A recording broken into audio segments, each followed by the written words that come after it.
अस्सलाम वालेकुम वरहमतुल्लाहि वबरकातुहू। मेरा नाम मोहम्मद अमीन और वेलकम टू माय चैनल। आज की वीडियो में हम डिस्कस करेंगे ग़ज़वा बदर के बारे में। ग़ज़वा बदर एक ऐसी जंग थी जो मुसलमानों का एक ब्रेक थ्रू था, जिसके बाद से इस्लाम अपनी उरूज को पकड़ा। इससे पहले मुसलमानों के हालात बहुत तंगदस्ती वाले थे और मुसलमान ना ही सुकून से ज़िंदगी गुजारते थे और ना ही वो अपने रिलीजन को अच्छी तरीके से प्रैक्टिस कर पाते थे, यानी कि इस्लाम। उस वक्त प्रोसिक्यूशंस बढ़ गई थी और उसके साथ साथ हमारे प्यारे नबी सल्लल्लाहु अलैहि वसल्लम उन्होंने हुक्म दिया कि आप लोग मदीना की तरफ हिजरत कर जाएं। जब ये सब लोग सहाबा समेत मदीने की तरफ हिजरत कर गए तो हुआ ये कि फिर उसके बाद there is a history behind it, कि उसके बाद एक बहुत बड़ी जंग उन पर मुसलत कर दी गई। जब मुसलमान हिजरत करके मदीना गए तो उस वक्त मुसलमानों के पास, यानी जिन्हें हम टर्म कहते हैं, जिन्हें हमारी ज़बान में एक टर्म है मुहाजिरीन जो थे, जो कि हिजरत करके गए थे मदीना, मक्का टू मदीना, उनके पास कुछ भी नहीं था। वो अपनी सारी दौलत, सारा माल, सारा पैसा, सब कुछ ये सब मक्के में छोड़ कर आ गए थे, प्रॉपर्टीज़, एवरीथिंग। बचा क्या, सिर्फ जो ज़रूरियात की चीज़ें थी जो सफ़र में नीड थी। वहाँ पहुँचे तो पूरा खाली, कुछ भी नहीं। तब रसूलुल्लाह सल्लल्लाहु अलैहि वसल्लम ने मुहाजिरीनों को अंसारों का भाई बनाया, जिससे मुहाजिरीन को अंसार की तरफ से एक फाइनेंशियल सपोर्ट मिल गई। अब हम डिस्कस करते हैं बैटल ऑफ बदर के बारे में। बैटल ऑफ बदर स्टार्ट एक टर्निंग पॉइंट था इस्लाम का। हुआ ये कि जब बैटल ऑफ बदर हुई तो उस वक्त बहुत सारे मुसलमान घबरा रहे थे, क्योंकि एक तो फाइनेंशियल सपोर्ट नहीं, दूसरा ये कि उनके पास ना ही इतने हथियार थे कि वो काफिरों का मुकाबला कर सके। हुआ क्या, हुआ ये कि अल्लाह ताला ने रीअश्योरेंस के लिए रसूलुल्लाह सल्लल्लाहु अलैहि वसल्लम पर कुरान की एक आयत नाज़िल की, जिसमें अल्लाह ताला फरमाता है, there was a sign for you in the two armies that met in battle but Allah supports with his victory whoever he wills. इसका मतलब ये है कि ये एक साइन होगा वो दो आर्मीज के लिए, यानी यही दो आर्मीज के लिए, मुसलमान और काफिरों के लिए। लेकिन अल्लाह ताला जो है वो उसी को विक्ट्री देता है, यानी उसी को ही जीत देता है जिसको वो चाहता है। काफिर की सोच कर आए थे कि वो बड़ी आसानी से इस जंग को जीत लेंगे और वो अपनी सोचों में इतना मगलूब हो गए थे। शैतान ने उनको इतना बहका दिया था। उनके अपने जो कमांडर्स थे और जो उनकी अपनी आर्मी, पूरी एक आर्मी थी, अपने सोल्जर्स थे, उन सब में एक गुरूर आ गया था कि हम इस दफ़ा तो जीत ही जाएंगे, because we are more than Muslims. But अल्लाह ताला ने इस आयत में कंफर्म कर दिया कि अल्लाह ताला जिसको जीत देना चाहता है उसको दे देता है। अल्लाह के सामने नंबर्स मैटर नहीं करते, अल्लाह के सामने मैटर करता है ईमान, तकवा। आगे बढ़ते हैं। आगे रसूलुल्लाह सल्लल्लाहु अलैहि वसल्लम ने अल्लाह ताला से बहुत ही एक, आप समझ लें, बहुत ज़्यादा इंटेंसली तौर पर दुआ किया अल्लाह ताला से कि अल्लाह ताला आप मुसलमानों को इस जंग में ज़रूर जितवाएगा, क्योंकि उसके बाद इस पूरी दुनिया में तेरा नाम लेने वाला कोई भी नहीं होगा, यानी तेरी इबादत करने वाला कोई भी नहीं होगा। एंड बजस अल्लाह ताला ने उनकी दुआ कबूल फरमाई। और उसके बाद क्या हुआ, आगे देखते हैं। फिर अल्लाह ताला ने रीअश्योर किया कि सिर्फ शैतान है जो तुम्हें डराता है, यानी जो मुसलमानों के अंदर डर था कि हम लोगों के पास वेपन्स नहीं है, हम लोगों के पास इतने सप्लाईज नहीं है, हम लोग कैसे, ये हमसे आउट नंबर्ड हैं, तो हम इनको किस तरीके से फेस करेंगे। लेकिन अल्लाह ताला ने इस आयत में अल्लाह ताला ने बता दिया कि ये जो गुमान तुम्हारे अंदर आते हैं ये शैतान की तरफ से है, तो इसको साइड करो और जो मेरी तरफ से सपोर्ट है और जो मुझ पर ईमान और मुझ पर तकवा है उसको कायम रखो। आगे बढ़ते हैं। फिर उसके बाद अल्लाह ताला ने कहा कि उनसे डरो नहीं, क्योंकि तुम मुसलमान हो। यहाँ पर एक चीज़ ऐसी आती है कि हाल ही में हम लोगों के सामने एक बहुत बड़ी जंग दिख रही है, जिसे हम ईरान और इजराइल जंग कहते हैं। ये जंग एक बहुत तवील टाइम से चल रही है और इनमें बहुत सारे मुसलमान जो कि हमारे भाई हैं ईरान में, वो डट कर इन यहूदियों का, इन नॉन मुस्लिम्स का, इन डिसबिलीवर्स का मुकाबला कर रहे हैं। जैसे हम ये भी कह सकते हैं कि वो लोग सेटनिस्ट भी हैं। हक और सच तो अल्लाह ताला जानता है, लेकिन जो अल्लाह को ना माने और अल्लाह की किताब को और अल्लाह के रसूल को ना माने, वो शैतान के रास्ते पर है, तो दे आर सेटनिस्ट। एनीवेज, इस जंग में अल्लाह ताला ने मुसलमानों को किस तरीके से मदद की, आइए देखते हैं। तो अल्लाह ताला ने कहा कि मुझसे डरो, उनसे नहीं डरो, क्योंकि तुम मुसलमान हो। मुसलमान का सबसे पहला रूल ये होना चाहिए कि वो डरेगा तो सिर्फ अपने रब से और किसी और से नहीं डरेगा। ये उसका अपना एक जिंदगी का एक बहुत इंपॉर्टेंट रूल होना चाहिए, क्योंकि मुसलमान और काफिर में फ़र्क यही है कि मुसलमान अल्लाह के सिवा किसी से नहीं डरता, और काफिर डरता फिरता है, हर किसी से डरता है। तो जैसे हमने देखा ईरान और इसराइल में, ईरान में जितने भी मुसलमान हैं उनके अंदर कोई डर खौफ नहीं। क्यों? क्योंकि वो मुसलमान हैं। ईरान ने अब किस तरीके से अपने आप को, अपने ईमान को, अपने तकवा को स्ट्रॉन्ग किया कि आज वो ग्रेट सुपर पावर उसके अगेंस्ट खड़ा है, जो इसराइल के बैकफुट पे है। बहरहाल हम आगे बढ़ते हैं। अल्लाह ताला ने फिर ये बदर में सारे मामलात, सारी चीज़ें मुसलमानों को क्लियर कर दी। तो जी हम आगे बढ़ते हैं। ग़ज़वा बदर, ग़ज़वा बदर में हमें हर जगह पता है कि ग़ज़वा बदर में टोटल कितने लोग थे। मुसलमानों की साइड से 300 लोग थे, जिन्हें कुरान ने क्लैरिफाई किया 330, और काफिरों की तरफ से 1000 थे। बट ये तो सिर्फ बज़ाहिर एक इंसानी आंख देख रही थी, लेकिन असल में अल्लाह ताला ने मुसलमानों की मदद के लिए पीछे एक लंबी और चौड़ी फरिश्तों की फोर्स मदद के लिए भेजी, जिससे हुआ क्या, अल्टीमेटली मुस्लिम्स वॉन। एंड इस चीज़ को अल्लाह ताला ने कुछ यूं बयान किया है कि your Lord brought you out of your home in truth while indeed a party among the believers were unwilling. Indeed, and others confessed they felt too young to fight. कुछ लोग मुसलमानों की तरफ से थे जो कि बेचारे यंग थे, थोड़े से छोटे थे उम्र में, जो कि जंग के लिए केपेबल नहीं थे। बेसिकली आपने देखा होगा कि आर्मीज़ की ट्रेनिंग सेंटर्स में जब लोग रिक्रूटमेंट के लिए जाते हैं, तो रिक्रूटिंग के दौरान आपने देखा होगा कि आर्मीज़ की सिलेक्शन जो है वो उनकी हाइट, उनके वेट, इन सारी चीज़ों को मद्देनजर रखते हुए उनकी सिलेक्शन की जाती है। इसी तरीके से पहले की जंगों में भी यही हुआ करता था, क्योंकि उस वक्त कोशिश यही थी सबकी डेथ्स कम हो। तो इसी वजह से पहले जब बदर होने वाली थी, उस वक्त कुछ मुसलमान बहुत यंग थे उस जंग के लिए, और उनके अंदर वो कैपेबिलिटी नहीं थी कि वो मैदान जंग में जाकर काफिरों से लड़ सकें। तो अल्लाह ताला ने इस चीज़ को एड्रेस करते हुए कुरान में ये इरशाद फरमाया। देन हम आगे बढ़ते हैं। अल्लाह ताला फिर फरमाते हैं कि just as when your Lord brought you out of your home in truth and verily a party among the believers disliked it, कि कभी भी एक बहुत फेमस कोट है मुसलमानों का, fear not the enemy but fear Allah. डरो उससे जिससे हम डरे, तो लगे तो भाई हम उससे डर रहे हैं। अब मैं इंसान हूँ, मैं मट्टी से बना, कोई मेरे सामने आएगा वो इंसान ही होगा, वो भी मिट्टी से बना है, जानवर होगा वो भी मिट्टी से बना है, कोई पेड़ पौधा होगा वो भी मिट्टी से बना है। तो मैं किसी भी चीज से जो मेरे बिल्कुल मेरे ही सेल्स से बनी है, फर्क है एनिमल प्लांट और ह्यूमन सेल्स में, लेकिन उनका ओरिजिन तो सेम है। तो वो मेरे ही सेल्स, मतलब मेरे सेल्स जिस ओरिजिन से हैं उनके सेल्स उसी ओरिजिन से हैं। तो मैं उनसे क्यों डरूं? अगर मैं उनसे डरता हूं तो मैं बेवकूफ हूं। इसका मतलब ये नहीं है कि अगर आपके सामने शेर आ जाए तो आपने डरना नहीं है और आपने फेस करना है। That's a separate situation. उसमें आपने अपनी जान को बचाना है, which is responsibility on you, and it is mention in the Quran. Then will move forward. आगे हम बढ़ते हैं, जिसमें हम बहुत सारी चीज़ों को देखते हैं। ये कोट हमेशा याद रखिएगा, जो कि आप लोगों के बड़े काम आने वाला है। Fear not the enemy but fear Allah. ये बहुत बेहतरीन कोट है एंड आई लव्ड इट। आगे बढ़ते हैं। अब हम आगे बढ़ते हैं, और इसमें रसूलुल्लाह सल्लल्लाहु अलैहि वसल्लम को क्लियर साइंस मिल गए थे विक्ट्री के। जैसे मैंने आपको पहले वो साइंस बता दिया कि ख्वाब में और वही के थ्रू अल्लाह ताला रसूलुल्लाह सल्लल्लाहु अलैहि वसल्लम को कंसोल कर रहा था और उनको तसल्ली दे रहा था कि I am with you. Then हम आगे बढ़ते हैं।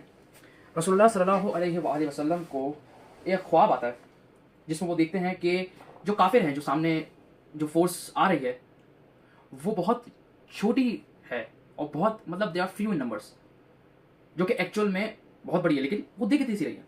जिसका मतलब यह है कि मुसलमानों की force were backed up by the angels and they are more stronger and they are more in numbers. That's why काफिर और डिसबिलीवर्स जो हैं वो उनको बहुत छोटे नजर आ रहे थे। तो अब आ जाते हैं बैटल और कन्वर्सेशन विद द फॉरेन, जो हमने एक्चुअली बेसिकली, अब मैं आपको समझाता हूँ सारी चीज़ें कि आई प्रिपेयर्ड फाइल और you can say a PDF, जिसमें मैंने बैटल ऑफ बदर के इंपॉर्टेंट इवेंट्स को ऐड किया, सो वो मुझे हेल्प कर सके कि मैं किसी चीज़ पर गलत ना हूँ और कोई चीज़ मेरे से मिस ना हो जाए। और अगर भी मुझसे कोई चीज़ मिस हो जाती है सो प्लीज़ फॉरगिव मी। ठीक है, आगे बढ़ते हैं। अल्लाह ताला ने उनकी विजडम को मैनिफेस्ट किया और अल्लाह ताला ने हर एक आर्मी को, यानी उनके जो ट्रूप्स थे, they are divided into the troops. काफिर जो थे और मुसलमान भी थे, ये ट्रूप्स में डिवाइड थे। तो हर ट्रूप को अल्लाह ताला ने मौजाना तौर पर हर मुसलमान की आंख में छोटा छोटा दिखाया, ताकि वो लड़ें तो उनको लगे कि तो थोड़ी है, इतना ज़्यादा थोड़ी। बेसिकली ये एक बहुत बड़ा मुआवजा था। एंड ये मुआवजा सबके साथ हो सकता है, क्योंकि अगर कोई फेयरलेसली और अल्लाह के लिए जंग करे ना, तो उसको किसी चीज़ का डर नहीं होता। फिर उसको इस चीज़ का होता है कि काश मैं शहीद हो जाऊँ अल्लाह की राह में, तो मौत का डर नहीं होता। तो जिसे मौत का डर नहीं होता, तो उसे सामने इतनी बड़ी फोर्स का डर क्या होगा, क्या करने की इजाज़त है, मारी देगी ना, तो मौत का तो डर नहीं है। चलें आगे बढ़ते हैं। अल्लाह ताला ने उनको बहुत छोटा छोटा दिखाया। देन अल्लाह ताला ने इस्टेब्लिश किया जो कि उनके मुकद्दर में था, यानी बेसिकली उनको जितवाता रहा। देन शैतान ने कुरैश को डिसीव कर दिया। ये वही बात आती है जिसमें आपका कमांडर, आपका रहनुमा, आपका लीडर, जो आज के दौर में फर्जी लोग बने हुए हैं, शैतान वाले हैं, तो ये फर्जी लीडर्स और ये फर्जी कमांडर्स ये करते हैं असल जंग में। पहले आपको बड़े सोने चांदी वाले ख्वाब दिखाएंगे, जन्नतों वाले ख्वाब दिखाएंगे, वाह क्या खूबसूरत है, और आप बोलेंगे भाई अब तो मैं आप पर अपनी जान से ज़्यादा बिलीव करता हूँ, अपने आप से ज़्यादा आप पर बिलीव करता हूँ। लेकिन फिर एंड में होता क्या कि यही फर्जी कमांडर्स और ये फर्जी लीडर्स भाग जाता है अकेला छोड़ के। शैतान ने फिर यही किया, क्योंकि शैतान उनको बैक कर रहा था। हुआ ये, फिर उसके बाद अच्छा शयातीन ने ये जाते हुए कहा कि आज के दिन तुम्हारे ऊपर कोई भी नहीं आएगा, मैं तुम्हारे साथ हूं। बट सबको पता था कि क्या होने वाला है, और वो भाग गया। हुआ ये कि जब जंग शुरू हुई तो शैतान भाग गया, और वो कहने लगा कि मैं तुम्हारे साथ हूं और तुम्हें डरने की तो जरूरत नहीं है, तुम ही आज जीतोगे, तुम ही इनको ओवरकम कर लोगे। लेकिन हुआ कि जब जंग स्टार्ट हुई, कहने लगा भाई मुझसे नहीं होगा, आई एम सॉरी, मैं अल्लाह से डरता हूँ, झूठा मक्कार। तो हुआ ये, कुरैशियों का जो कुरैश का जो मुराल था वो यूं हो गया, बहुत डाउन हो गया। फिर हुआ ये कि अल्लाह ताला ने बयान किया कि उसका वादा बेशक झूठा था। लड़ाई के बाद, यानी जंग के बाद, रसूलुल्लाह सल्लल्लाहु अलैहि वसल्लम ने हर एक गिरे हुए दुश्मन पर, यानी जो कत्ल हुए थे, वो जब मैदान जंग में गिरे हुए थे, कत्ल हुए पड़े थे, तो हर एक लाश के पास जाकर रसूलुल्लाह सल्लल्लाहु अलैहि वसल्लम ने कहा कि ये, फिर इसका बेटा ये, फिर इसका ये, फिर इसका ये। और क्या अल्लाह ताला के रसूल और अल्लाह ताला ने तुमसे वादा सच्चा नहीं किया था? दैट्स द पॉइंट कि मुसलमानों को बिलीफ हो गया, कि उनका बिलीफ और ज़्यादा बढ़ गया, और इससे मुसलमान बहुत ज़्यादा खुश हुए, और उनका बिलीफ बड़ा ही बड़ा, लेकिन उसके साथ साथ उनका मोराल और उनकी ताकत और उनकी मोटिवेशन और बढ़ गई, और उनका यकीन रसूलुल्लाह सल्लल्लाहु अलैहि वसल्लम पर और बढ़ गया। रसूलुल्लाह सल्लल्लाहु अलैहि वसल्लम ने बताया कि एक रात पहले देयर इज़ अ हदीथ कि रसूलुल्लाह सल्लल्लाहु अलैहि वसल्लम ने पॉइंट आउट करके बताया था हर सहाबा को कि आज यहाँ इसकी लाश गिरेगी, आज यहाँ इसकी लाश गिरेगी, आज यहाँ इसकी लाश गिरेगी। I give you the references in the description, please check it. जज़ाकल्लाह। आगे बढ़ते हैं, और जितने भी, फिर उसके बाद अल्लाह ताला ने अपना वादा पूरा किया। फिर उसके बाद अल्लाह ताला ने कहा कि ओ यू हु बिलीव, यानी जो बिलीवर है, उसे डायरेक्ट कलाम किया अल्लाह ताला ने, देयर इज नो मीडियम। रसूलुल्लाह सल्लल्लाहु अलैहि वसल्लम के थ्रू ने कहा, डायरेक्ट कलाम किया, ओ यू हु बिलीव। ये बहुत एक समझ लें, ये एक लिमिटेड फ्रेज है पूरे कुरान के अंदर, ये बहुत लिमिटेड जगहों पे यूज हुआ है। When you meet those who believe, who disbelieve, जब उनसे मिलो जो काफिर हैं, जो नहीं मानते, remember Allah much and you will prosper, अल्लाह को याद करते रहो और तुम कामयाब पा जाओगे। ये चीज़ जो है वो मुसलमानों की ज़िंदगी में एक लॉ बन गया, एंड इसी के बेस पे वो फतह करते गए, दैन उसके बाद वो दुनिया में फैल गए। आगे बढ़ते हैं। स्पॉइल्स, यानी जिसे हम कहते हैं माल गनीमत उर्दू में, ये जंग का वो माल होता है जो कि एंड में छोड़ दिया जाता है, जो हार जाती है। तो मुसलमानों की ओपोनेंट टीम काफिर वो हार गई थी, तो जो हारने वाली टीम है वो अपना सारा सामान, साजो माल जितना भी है वो सब सामने वाली फोर्स को दे देती है। ये सामने वाली फोर्स जो है वो उस पर कब्जा कर लेती है या उसको ले लेती है। जो ये स्पॉइल्स थे वो अल्लाह के रसूल सल्लल्लाहु अलैहि वसल्लम ने डिवाइन लॉ के मुताबिक सब में बांट दिए और डिवाइड किया बहुत ही इक्वली। देन उसके बाद know that whatever spoils you take, 1/5 is for Allah and the messenger, his close relatives, orphans, the poor and needy travelers. यहाँ पर ज़कात से मिलता जुलता एक कॉन्सेप्ट हमें देखने को मिलता है जिसे हम कहते हैं 1/5 कॉन्सेप्ट। इसमें 1/5 का जो ये बात है ये एक ज़कात से मिलती जुलती बात है, क्योंकि आज हमने उस चीज़ को 2.5% यानी 2.5% पर एक लिमिट सेट है उसकी।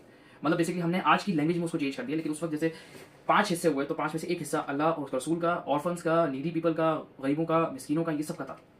तो ये यहाँ पर इंट्रोड्यूस होता है एक नया कॉन्सेप्ट विच इज कॉल्ड ज़कात, which is called charity, helping others, helping those who are नीडीज।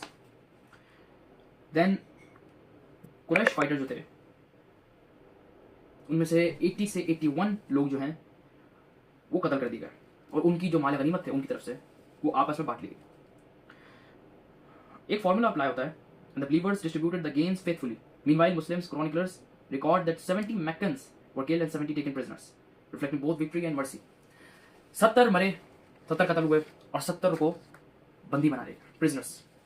कि बदर की जीत जो है वो हमारे लिए काफ़ी एग्जाम्पल छोड़कर गई है। फर्स्ट ऑफ ऑल अल्लाह और उसके रसूल सल्लल्लाहु अलैहि वसल्लम पर ईमान लाना, इन सारे शैतान गुमान और वसवसों के अगेंस्ट हमें हमेशा अल्लाह और उसके रसूल सल्लल्लाहु अलैहि वसल्लम पर ईमान रखना चाहिए, बजाय से कि हम किसी और से डरें काफिरों की तरह। और हम हमेशा अल्लाह और उसके रसूल अल्लाह पर ईमान रखें और उसके रसूल सल्लल्लाहु अलैहि वसल्लम की दी हुई हिदायत और उनकी किए हुए अमाल और उनकी सिखाई हुई बातें हमें अपने ऊपर लाजिम कर लेनी चाहिए और हमें अमल करना चाहिए। ये सिर्फ ज़बानी कलामी बात नहीं है। एक एक्सट्रीमिस्ट अप्रोच है इसके अगेंस्ट, वो ये है कि we are not the old ones. हम लोग सहाबा नहीं है कि हम लोग इतनी परफेक्ट जिंदगी गुजार सकें। I am not telling you that you are a companion of prophet peace be upon him, or you saw Prophet peace be upon him, or you spent your whole life with Prophet Muhammad peace be upon him. But you are a Muslim, bro. You're a Muslim. You're not an ordinary man. You're a Muslim. Your clothes, your looks, your hair, your beard, nothing matters. What does matter is that आप दिल में क्या ईमान रखते हो, किसके लिए आपका दिल जो है वो धड़कता है, आपकी आवाज किसके लिए बुलंद होती है, आपका तकवा किस पर है, आप सबर किसके लिए करते हो। These are the questions which are never been answered, क्योंकि ये बहुत मुश्किल है, इट्स टू डिफिकल्ट। अपने आप से झूठ बोल रहे हो। बार let's get back to the topic. हमारा दूसरा व्यू पॉइंट वो ये है कि अबू जहल ने बदर के एंड में इब्न मसूद रज़ियल्लाहु ताला अन्हु, अब्दुल्लाह इब्न मसूद रज़ियल्लाहु ताला अन्हु ने अबू जहल को कत्ल कर दिया और उसके बाद और कुरैश चीफ्स को भी कत्ल कर दिया गया। इनकी डेथ जो है वो रसूलुल्लाह सल्लल्लाहु अलैहि वसल्लम को पहले पता थी, जैसे मैंने आपको बताया पहले। और मुस्लिम ने बदर को रिकॉल किया अल्लाह ताला के साथ रिलायंस जोड़ने में, यानी अल्लाह ताला के साथ एक रिश्ता कायम करने में, क्योंकि एक रिलायंस में एक रिलेशनशिप को स्ट्रॉन्ग करता है। Fear them not but fear me, वही वाली बात कि उनसे ना डरो, मुझसे डरो। कुरान ने रसूलुल्लाह सल्लल्लाहु अलैहि वसल्लम को एक्सप्लिसिटली कंफर्ट किया। Those who rush to believe assuring that they will never harm Allah, जो के काफिर हैं और जो ईमान नहीं लाते वो अल्लाह का कुछ नहीं बिगाड़ सकते, वो अल्लाह के सामने इतने चूंटी के बराबर। तो अल्लाह ताला फरमा रहा है कि you don't have to be take care, you don't need to worry. अल्लाह का ये कुछ भी नहीं बिगाड़ सकता। अल्लाह के जो प्लान्स हैं, जो अल्लाह की एग्जीक्यूशंस हैं, उन पर कोई पाबंदी नहीं डाल सकता। There is no one. आगे बढ़ते हैं।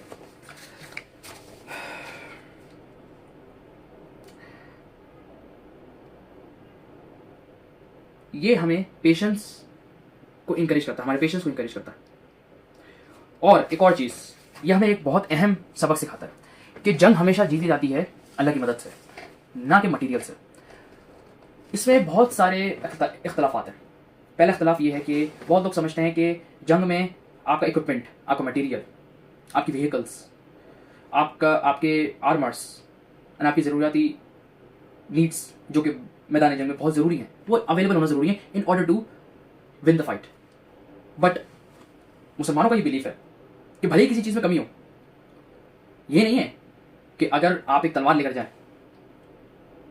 और अल्लाह अकबर का नारा लगाते हुए जाएं और सामने एक आदमी, या आप जैसे 10 बंदे कह लो, और सामने एक आदमी AK-47 लेकर खड़ा हुआ है, तो आप क्या एक्सपेक्ट करेंगे कि आप उसको मार देंगे? नहीं, आप 10 मीटर के फासले में होंगे, वो आप 10 को उड़ा देगा। कंक्लूजन ये है कि बैटल ऑफ बदर यानी ग़ज़वा बदर एक सच के लिए, एक हक के लिए लड़ी गई अल्लाह के बैनर के नीचे और उसके मैसेंजर के यानी रसूलुल्लाह सल्लल्लाहु अलैहि वसल्लम के। कुरान, रेवलेशंस और प्रॉफिट की अहादीस के अंदर ये सारी चीज़ें मेंशन है। एंड प्रॉफिट की सप्लिकेशन यानी प्रॉफिट्स ने क्या क्या दुआएं की और कितने नंबर ऑफ पीपल थे उस जंग के अंदर, और अल्लाह ताला ने किस तरीके से अपना वादा पूरा किया। ये सारी बात आ जाती है फेथ पर, ईमान पर। आजकल के मुसलमान इस चीज़ को नहीं मानते कि ईमान बहुत मैटर करता है, बल्कि वो इस चीज़ को मानते हैं कि आपकी स्ट्रेंथ होनी चाहिए। मुझे एक वाक़या याद आया इससे। हज़रत यूसुफ़ अलैहिस्सलाम के कई भाई थे, तो वो अपने भाइयों को लड़ते हुए देखा करते थे आपस में, ट्रेनिंग के तौर पर, मजाकिया के तौर पर। उनके भाई आपस में लड़ते थे और एक दूसरे को चैलेंज करते थे, और वो कहते थे, जब यूसुफ अलैहिस्सलाम पर वही नहीं हाजिर हुई थी, तो वो कहते थे, वो ये समझते थे कि याकूब अलैहिस्सलाम यानी उनके फादर, उनका डिसेंडेंट, उनका जानशीन वो बनेगा जो सबसे ज़्यादा ताकतवर होगा। हुआ क्या? यूसुफ अलैहिस्सलाम जिन पर सबसे ज़्यादा जुल्म किया उन्होंने, जो कि निहत्थे थे, जिनके अंदर कोई ताकत नहीं थी, उनको अल्लाह ताला ने एज़ नबी चुन लिया। तो बात ये नहीं है कि आपके अंदर ताकत होनी चाहिए, आपके अंदर ताकत नहीं होनी चाहिए। बात यह है कि you should not depend on your strength, you should depend on your God, on your creator, on Allah. तो आपका जो ईमान है वो अल्लाह पर होना चाहिए, ना कि आपके मटीरियलिस्टिक चीज़ों पर, जो कि कुछ भी नहीं है अगर आपका ईमान स्ट्रॉन्ग है। क्योंकि अल्लाह ताला, भले ही आप किसी चीज़ में मुश्किल में पड़ो, किसी प्रॉब्लम में फंसो, तो अल्लाह ताला आपकी मदद इसी बेस पर करता है कि अगर आपका ईमान अल्लाह पर, अगर आपका ईमान ही नहीं अल्लाह पर, तो अल्लाह क्यों मदद करे आपकी? एक्सप्लेन।